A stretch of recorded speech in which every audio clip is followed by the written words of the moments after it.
റോഷിക്ക് ഒരു പ്രധാന ഓഫർ നൽകിയിരിക്കുകയാണ് ജോസഫ് ഗ്രൂപ്പ്. ജോസഫ് ഗ്രൂപ്പിലേക്ക് ചേക്കേറാൻ താല്പര്യമില്ലെങ്കിൽ വേണ്ട.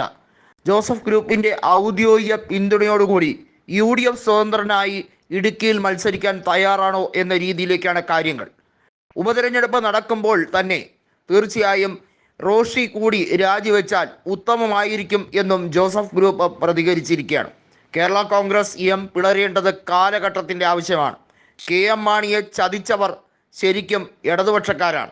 അവരാണ് KM മാണിയെ പ്രതിരോധിക്കുകയും അദ്ദേഹത്തിനെതിരെ ആരോപണം നടത്തുകയും ചെയ്തത്.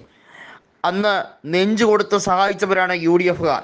എന്നിട്ടാണ് UDFനെ പരസ്യമായി തേച്ചുകൊണ്ട് ജോസ് കെ മാണിയും കൂട്ടരും ഇടതുപക്ഷത്തിലേക്ക് ചേക്കേറിയത്. വാസ്തവത്തിൽ ജോസ് കെ മാണിയുടെ ധാർഷ്ട്യം അതൊന്നുകൊണ്ട് മാത്രമാണ് കേരള കോൺഗ്രസ് ഇനി ശിഥിലമാകാൻ പോകുന്നത്. അതിൽ റോഷി എന്ത് പിഴച്ചു?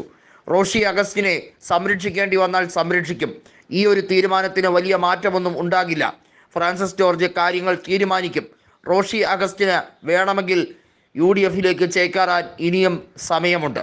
UDF വോട്ട് കൊണ്ടാണ് റോഷി അഗസ്റ്റിൻ 2001 മുതൽ 2016 വരെ വിജയിച്ചു കൊണ്ടിരുന്നത്.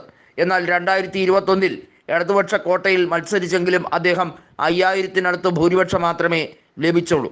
അത് ലഭിക്കുമെന്ന് വിചാരിക്കേ വേണ്ട. കാരണം ഇടുക്കി എന്നത് UDFൻ്റെ ശക്തി ദുർഗമാണ്. അവിടെ കയറി ഇടതുപക്ഷത്തിന് ഒന്നും നേടിക്കളയാൻ കഴിയില്ല.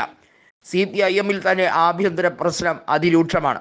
അതെല്ലാം വലിയ രീതിയിൽ റോഷിക്ക് തിരിച്ചടിയാവും. അതുകൊണ്ട് തന്നെയാണ് റോഷി UDFൻ്റെ കൂടെ പോകാൻ തീരുമാനിച്ചുറപ്പിച്ചിരിക്കുന്നത്. ജോസ് കെ മാണിയെ പെരുവഴിയിൽ ഉപേക്ഷിച്ച് തന്നെ റോഷി UDF പാളയത്തിലേക്ക് ചേക്കേറാൻ ശ്രമിക്കുമ്പോൾ ജോസഫ് ഗ്രൂപ്പ് കയ്യടിയോടുകൂടി സ്വാഗതം ചെയ്യുകയാണ്. അതുമാത്രമല്ല, ജോസ് കെ മാണിക്ക് കൃത്യമായി ഒരു പണി കൊടുക്കുക എന്നത് മോൻസ് ജോസഫിൻ്റെയും അതുപോലെ തന്നെ PJ ജോസഫിൻ്റെയും ആഗ്രഹം തന്നെയാണ്. ഇപ്പോൾ കാര്യങ്ങൾ തീരുമാനിക്കുന്നത് മോൻസാണ്. വളരെ വൈകാതെ തന്നെ PJ ജോസഫിന് പകരമായി തൊടുപുഴയിൽ 2026 നിയമസഭാ തെരഞ്ഞെടുപ്പിൽ മകൻ അപ്പു മത്സരിക്കും എന്നുള്ളത് ഏറെക്കുറെ വ്യക്തമായി കഴിഞ്ഞിരിക്കുന്നു. തൊടുപുഴയിൽ ജോസഫിൻ്റെ കുടുംബത്തിന് വലിയ ആധിപത്യമാണുള്ളത്. ജോസഫിൻ്റെ മകൻ അപ്പു മത്സരിച്ചാൽ വലിയ രീതിയിലുള്ള സ്വീകാര്യത ലഭിക്കും എന്നതിൽ സംശയമൊന്നും ഇല്ല. UDF പാളയത്തിലേക്ക് ചേക്കേറാൻ റോഷി തീരുമാനിച്ചാൽ പിന്നെ മാണി കോൺഗ്രസിന് ഒന്നും ചെയ്യാൻ കഴിയില്ല. റോഷി UDFയിലേക്ക് എത്തിയാൽ പിന്നെ ജോസ് കെ മാണിയുടെ കൂടെയുള്ള എല്ലാവരും റോഷിയുടെ പിന്നാലെ അണിനിരക്കും. ഒരുപക്ഷെ മാണി കോൺഗ്രസ് സ്പ്ലിറ്റ് ആവാനും സാധ്യതയുണ്ട്.